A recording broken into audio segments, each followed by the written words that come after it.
I stared at the massive screen in my corner office on the 52nd floor of our Toronto headquarters.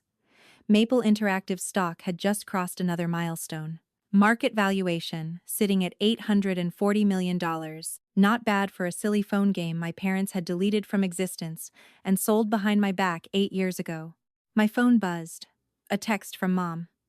Sweetheart, we saw the news about your company. Dad and I would love to discuss some family investment opportunities. Please call us back. We miss you. I let out a hollow laugh that echoed through my empty office. Now they wanted to discuss investments. Where was this enthusiasm when I was 17 years old, coding until 3 in the morning in our basement, building the puzzle game that would eventually revolutionize mobile gaming? Where was their support when I begged them to let me take a gap year to develop my app instead of going straight to university? The memory of that September evening still burned like acid in my chest. 8 years ago, I came home from my part-time job at Tim Hortons to find my laptop open on the kitchen table. Mom and Dad sat there with expressions I had never seen before, a strange mixture of satisfaction and forced concern. "We need to talk about your future, Priya," Dad said, using his serious accountant voice. The one he reserved for clients who had made terrible financial decisions. I set down my bag, my stomach already twisting. What about my future? Mom slid a piece of paper across the table. "We sold your little game today. That company you kept ignoring finally made a reasonable offer. $15,000. We have already deposited it into your education fund." The world tilted sideways. I grabbed the edge of the table to steady myself. "You did what?" "It is for the best," Dad continued, straightening his glasses the way he always did when he was about to lecture me. "You have been accepted to McMaster for pre-med. This gaming nonsense was distracting you from your real path." That game was not nonsense. My voice came out as a whisper. "I have been working on it for 3 years. The algorithm I developed for the adaptive difficulty system is completely original. I filed a provisional patent application." Mom waved her hand dismissively. "Patents, algorithms, these are not real careers, Beta. Your cousin Amit is already in his 2nd year of medical school. Your aunt calls every week to tell us about his achievements. What are we supposed to say? That our daughter makes phone games in the basement?" I felt tears burning behind my eyes. "How did you even access my developer account?" "We are your parents," Dad said firmly. "You are 17, a minor. We have full legal authority over your affairs. The account was registered under our family email, and the payment came to our bank account. Everything was handled properly. But that game, I had plans. I was going to launch it during the winter break. I had marketing strategies, a social media campaign." "Enough," Mom's voice turned sharp. "We let you play with your computers because we thought it was a harmless hobby, but you were starting to believe this could be a real career. We had to intervene before you ruined your life." I stared at the paper in front of me. A simple asset transfer agreement. My 3 years of work, my innovative algorithm, my dreams, all sold to a company called NextGen Mobile for $15,000. "That game could have been worth millions," I said, my voice cracking. Dad actually laughed. "Millions? Priya, be realistic. It is a puzzle game. The market is saturated with them. We did you a favor. Now you can focus on becoming a doctor, a respectable career. Something that will actually provide for your future family." I pushed back from the table, my dinner forgotten. "I am not going to medical school." The silence that followed was deafening. "Excuse me?" Mom's face turned to stone. "I said I am not going to medical school. I never wanted to be a doctor. That was your dream, not mine. I want to build games. I want to create technology that brings people joy." Dad stood up, his chair scraping against the floor. "Then you can pursue that dream somewhere else. If you will not follow the path we have laid out for you, you are no longer welcome in this house." I looked at Mom, waiting for her to intervene. She always softened Dad's ultimatums. But this time, she just nodded. "We have sacrificed everything for you," she said quietly. "We immigrated to Canada so you could have opportunities. We worked double shifts so you could have a good education. And this is how you repay us? By throwing away your future for video games?" I went to my room that night. The guest room, actually. They had converted my childhood bedroom into a home office 2 years earlier, saying I needed to learn to live with less space since I would be moving to a dormitory soon. I packed everything I could fit into 2 suitcases: my laptop, my notebooks filled with game designs, the external hard drive containing all my code backups. The next morning, I walked out of my parents' house in Mississauga with $437 in my bank account and no plan beyond survival. Present day. My assistant Megan's voice came through the intercom, pulling me back from the memory. Miss Sharma, the legal team is ready for the acquisition meeting. The next-gen representatives are waiting in conference room A. I straightened my blazer, custom-tailored, paid for with the earnings from the very type of work my parents had called a waste of time. Send them in. I walked to the floor-to-ceiling windows and looked out over the Toronto skyline. The CN Tower stood proud against the gray November sky. Somewhere out there, in a suburb I had not visited in 8 years, my parents were probably sitting in their living room, watching their investment portfolios and wondering how to approach their estranged daughter. The conference room doors opened, and 5 executives from Next Gen Mobile filed in. Their faces held the same expression I had seen on countless others over the past 3 years: fear mixed with reluctant respect. Everyone in the gaming industry knew about the intellectual property dispute between Maple Interactive and Next Gen. The lawsuit had been making headlines for 18 months. Miss Sharma, their lead counsel began. We appreciate you taking this meeting to discuss a potential resolution. I remained standing by the window, making them wait. Let us be clear about why we are here. You purchased a game and its underlying algorithm from unauthorized sellers. My parents had no legal right to sell intellectual property that belonged to me. The room shifted uncomfortably. With respect, their CEO interjected. You were a minor at the time. Your parents had legal authority. I turned to face them, pulling up documents on the wall-mounted screen. I was 17. Correct, but the provisional patent application I filed was in my name alone. I used my school email, not the family email.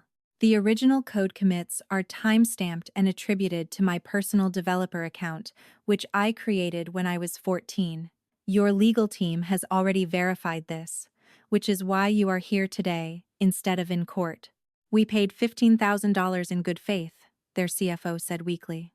$15,000 for an adaptive difficulty algorithm that is now the foundation of mobile gaming worldwide. I pulled up market data. Your company alone has generated over $200 million in revenue from games using my stolen technology. Quite the return on investment, would you not say? My phone buzzed again. A text from Dad, this time. Your mother and I saw the business news segment about your company. Very impressive. We always knew you had potential. Call us. Always knew I had potential. I remembered differently. 6 years ago, I had been living in a tiny studio apartment in Kensington Market, working 3 jobs. Waitressing at a pub on Queen Street during evenings, tutoring high school math on weekends, and coding every spare minute in between. My parents had found out through a family friend that I was living in the city. Mom showed up unannounced at the restaurant where I worked. Look at you, she had said, her eyes scanning my uniform with barely concealed disgust. A waitress. This is what you chose over medical school? I am building something, I told her, keeping my voice steady even as my hands shook. I have developed 3 new games. I am learning, improving. Building what? Castles in the air? She pulled out her phone, showing me a photo of my cousin Amit in his white coat, surrounded by smiling patients. He just finished his residency. He is a real doctor now, helping real people. Games help people too, I said quietly. They bring joy. They connect communities. They challenge minds. Mom laughed, but there was no warmth in it. Joy does not pay the bills, Beta. When you are ready to come home and start a real life, we will be waiting. But you need to apologize first. Your father's reputation has suffered because of your choices. I did not apologize. I took extra shifts instead. Present day. I turned back to the next-gen executives, pushing away the memories. Your company has 2 options. Option 1. You return all rights to my original algorithm, pay damages for 8 years of unauthorized commercial use, and license the technology going forward at standard market rates. Their faces paled. That would bankrupt us. Which brings us to option 2. Maple Interactive acquires Next Gen Mobile. Your technology, your team, your market share, all absorbed into my company. My terms, my timeline. The CEO stood up. NextGen is a 20-year-old company. We have shareholders, board members. You cannot just... I am a 25-year-old CEO, I interrupted calmly, who just watched her stolen algorithm make your company hundreds of millions. While my parents spent 8 years telling relatives, I was going through a rebellious phase. I smiled without warmth. I assure you, I absolutely can. The meeting ended with them requesting 48 hours to consult their board. We both knew what the answer would be. NextGen's legal position was indefensible. My lawyers had spent 2 years building an airtight case. As they filed out, Megan appeared in the doorway. Your schedule is clear for the next hour. But there is a situation in the lobby. I raised an eyebrow. Your parents are downstairs. They do not have an appointment, but they are insisting on seeing you. I closed my eyes, feeling the old wounds tear open. 8 years of silence. Of being told I was a disappointment, of watching from a distance as they bragged about every family achievement except mine. Send them up. They entered my office like they owned the place. Mom, in her expensive sari, the one she reserved for weddings and religious ceremonies. Dad in his best suit, the one he wore when meeting important clients. 8 years had added gray to their hair and lines to their faces, but their expressions remained the same. That particular mixture of entitlement and barely concealed desperation. Priya. Mom spread her arms wide. My beautiful daughter. Look at you. So successful. We always knew. Did you? I remained seated behind my desk, like when you told Auntie Lakshmi I was wasting my life, or when you told our family priest that I had mental health issues because I refused to attend medical school. Dad cleared his throat, shifting into his negotiation mode. The past is the past. We are here to discuss the future. The family's future. Family. I pulled up a document on my screen. Let us talk about family. Your father and I have been thinking. Mom sat down uninvited in one of my guest chairs. You have built something impressive here. It is time to bring the family together. We could create an investment trust, pool our resources. Resources. I leaned back in my chair. Like the $15,000 you received for my algorithm? That was different. Dad waved his hand. We were protecting you. Protecting me. I stood up and walked to the window again. I survived on instant noodles for 2 years. I worked 70-hour weeks while building my company. I slept on a mattress on the floor of my apartment until I could afford a real bed. Tell me, what exactly were you protecting me from? Silence. Success? I continued. Independence? The ability to prove that your immigrant daughter could build something extraordinary without following your predetermined path? Mom's composure cracked slightly. We did what we thought was best. You did what was best for your reputation, I corrected. You could not stand the idea that your daughter might succeed in a field you did not understand or respect. So you tried to force me into a mold that fit your vision of success, not mine. My phone buzzed. A message from our legal team. NextGen's board had agreed to the acquisition terms. Final documents would be ready within the week. I turned back to my parents. Let me tell you what has happened while you were protecting me. The game you sold, the one you called a silly distraction, it became the foundation for an entire genre of mobile gaming. My adaptive difficulty algorithm is now used in over 400 applications worldwide. Maple Interactive employs 1,200 people across 3 countries. We have donated over $30 million to coding education programs for underprivileged youth. Mom's eyes widened. 30 million? We funded a technology scholarship at McMaster. I allowed myself a small smile. The university you were so desperate for me to attend. 50 students per year receive full tuition, books, and living expenses. All in my name.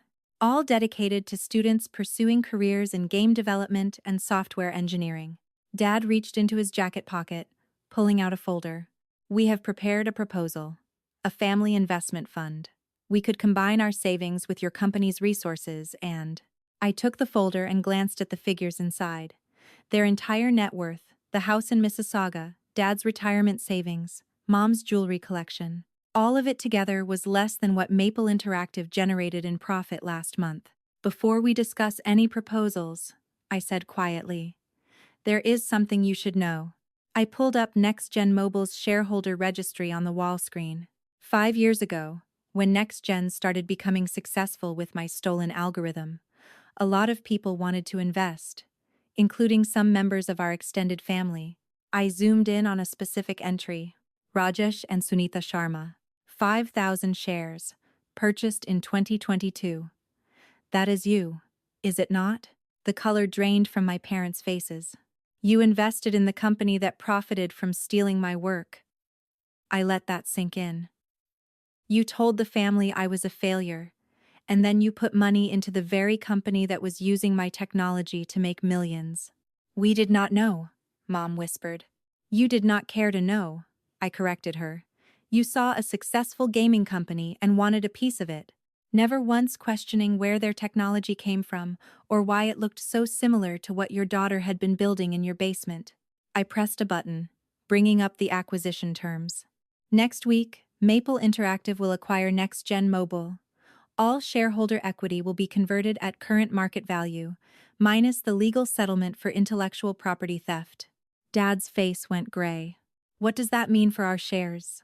It means you will receive approximately $8,000 for your $5,000 investment. A 60% return over 3 years. Not bad. But NextGen's stock was worth so much more before the lawsuit. Yes. Before people realized the company was built on stolen intellectual property, stolen from your own daughter. The irony is almost poetic, do you not think? The silence stretched painfully. We made mistakes, Dad finally said, his corporate confidence completely gone. But we are still your parents. Does that not count for something? I walked to a small frame on my bookshelf. Inside was a newspaper clipping from 8 years ago. A brief mention in a local tech blog about a promising young developer whose puzzle game had shown unexpected potential. The article had been published 3 days after my parents sold my work. Do you know what I did after you kicked me out? I kept the frame facing them. I cried for exactly 1 night. Then I started coding again. Not because I wanted revenge. Not because I wanted to prove you wrong. But because creating things is who I am. It is in my bones. You tried to cut that out of me, and it grew back stronger. Mom's eyes filled with tears. Priya, please, let me finish. I set down the frame. I built this company from nothing. No family support, no safety net, no connections. Just code, coffee, and an absolute refusal to give up on myself even when the people who were supposed to love me unconditionally had already given up. I walked back to my desk and pulled out another document. I have had this prepared for 3 years. Since the moment I found out you had invested in NextGen, I slid the paper across to them. It is a formal statement. An acknowledgement that you sold my intellectual property without my consent when I was a minor. That you used your parental authority to commit what amounts to intellectual property theft. That you then profited from that theft by investing in the acquiring company. Dad's hands shook as he read the document. You want us to sign this? I want you to tell the truth. For once, not the version you told the family. Not the story about how I was ungrateful and rebellious and threw away opportunities. The real truth, that you betrayed your daughter because her dreams did not match your expectations. Mom was openly crying now. We were scared, she admitted. You were so young, so talented, so determined. We did not understand your world. When you talked about algorithms and gaming communities, it sounded like a foreign language. We thought if we pushed you towards something stable, something we understood, you would be safe. Safe. I repeated the word. You know what is not safe? Being 18 years old with no money, no home, and no family. Sleeping on a friend's couch for 6 months because your parents chose their pride over their child. Dad put his head in his hands. If we had known. If you had listened, I corrected. I tried to explain so many times. I showed you market research, revenue projections, user feedback. You refused to see it because it did not fit your image of success. I sat down across from them. Not behind my desk this time. Just in a regular chair, facing them as equals. I am not asking you to sign that document because I want to punish you. I am asking because I need you to finally see the truth. Not a version that makes you comfortable. Not a story that protects your reputation. The truth. The silence was heavy with 8 years of unspoken pain. Finally, Dad picked up the pen. "You are right," he said quietly. "We were wrong. We let our fears and our prejudices blind us to who you really were. We failed you as parents." He signed the document. Mom followed, her hand trembling. I took back the paper and placed it in my desk drawer. "I am not going to release this publicly," I said. "It is not about humiliation. It is about honesty. Between us." "Then why?" Mom asked. "Because I needed to hear you admit it. Out loud. To my face. 8 years of silence. And you never once reached out to apologize. You only contacted me after you saw my success. After you realized your daughter had become worth knowing again." They had no response to that. I walked back to the window, watching the late afternoon sun paint the Toronto skyline in shades of gold and amber. "When you kicked me out, I made myself a promise," I told them. "I promised that I would build something that mattered, not to prove you wrong, not for revenge, but because the world deserves better games, better technology, better ways to connect and play and find joy." I turned to face them. I also promised myself that if I ever had the power to hurt you the way you hurt me, I would not use it. Because becoming you, becoming someone who uses their power to control and diminish others, that would be the real failure. "What do you want from us?" Dad asked, his voice barely audible. "I want you to understand something. My success is not yours. It does not belong to you. You cannot claim credit for what I built because you did not build it. I did, alone, despite you, not because of you." I sat back down across from them. "But here is what I am willing to offer. I will not pursue legal action against you for the original sale. The statute of limitations has passed anyway. But I want you to know it is a choice I am making, not a limitation I am accepting." They nodded, still unable to meet my eyes. "I will also let you keep your next-gen shares payout. $8,000. Consider it the return on the $15,000 you got from my algorithm. 8 years of growth at a pretty modest rate. A constant reminder of what you could have had if you had just believed in me." "That is very generous," Mom whispered. "It is not generosity," I corrected. "It is closure. I am not going to let what you did define my relationship with money, or success, or family. I am going to let it go. Not for you. For me." I stood up, signaling the end of our meeting. "Megan will show you out. And if you want to stay in touch, really stay in touch, not just when you see my name in the news, you know how to reach me. But it will be on my terms, at my pace, when I am ready. Not when you decide it is convenient." They walked toward the door, shoulders slumped with the weight of their own choices. "Priya." Mom turned back, her voice cracking. "We are proud of you, even if we do not deserve to be." I nodded. "Then show it. Not with investment proposals or family trust funds. Show it by respecting my boundaries. By telling the truth to the relatives you lied to for 8 years. By donating time or money to causes that actually help young people pursue their dreams, even the unconventional ones." Dad paused at the door. "The scholarship at McMaster," he said. "The one you funded. We did not know about it until today. But I read about it in the alumni newsletter. They said it has changed dozens of lives. Kids from backgrounds like ours. Immigrant families with limited resources. Your mother and I. We." He could not finish the sentence. "Those kids remind me of who I was," I said simply. "They deserve someone who believes in them. Everyone does." After they left, I sat alone in my office as the city lights began to flicker on below me. The acquisition papers for Next Gen sat on my desk, ready for final signatures. By next month, the company that had profited from my stolen work would be part of my empire. The algorithm they had bought for $15,000 would officially return home. But the victory felt different than I had imagined it would. For years, I had fantasized about this moment. The confrontation, the reckoning, the chance to look my parents in the eye and show them exactly what their $15,000 sale had cost them. Now that it was over, I felt something unexpected. Relief. Not from winning, but from letting go. From finally saying the things I had carried for 8 years and putting them down. My phone buzzed one last time. A message from our head of corporate giving. The coding camp in Brampton just graduated its first cohort, 23 kids, ages 12 to 17, all from immigrant families. 8 of them have already started building their own apps. I smiled, genuinely this time, and typed a reply. Send me the list. I want to meet with each of them personally, and make sure they know that no one, not even people who claim to love them, has the right to decide what their dreams should be. I turned off my computer and looked out at the Toronto night. When I was 17, my parents tried to delete my future.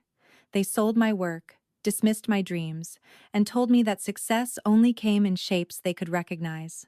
But here is what I have learned in the 8 years since. Parents make mistakes. Some mistakes are small and forgivable. Others cut deep and leave scars that never fully heal. The damage my parents did to our relationship may never be completely repaired. I have accepted that. But their mistakes do not define me. Their limited vision does not limit my possibilities. Their fear of the unknown does not make my path any less valid. I chose not to become bitter, not because they deserve my forgiveness, but because I deserve to be free, free from the weight of resentment, free from the constant need to prove them wrong, free to build a life based on what I want, not on rebellion against what they wanted for me. To anyone out there whose family does not understand your dreams, you do not need their permission.